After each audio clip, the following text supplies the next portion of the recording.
Hello and welcome.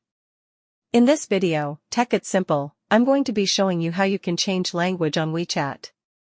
Well, even though WeChat is mainly popular in China, we can change the language to other languages in WeChat too. Here's how you can do it. Just launch the WeChat app and make sure you have logged into your account. Now, at the bottom section, click on Me. From there, go to Settings. Here, on the General, we can find Language, so go there. Now, there's Language, alright? Just click on the language, and there are tons of options that you can choose from. Currently, it is set to Auto, which is the language of the device.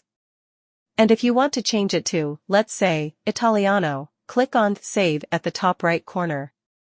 Our WeChat is changed to another language. It seems that it is Italian. I don't understand Italian, but still, that is how you change the language in WeChat. Well, if you found this video helpful, do give this video a big thumbs up. And if you still have any questions or comments regarding changing the language in WeChat, do leave them in the comment section. We'll get back to you right away. Until next time, bye-bye.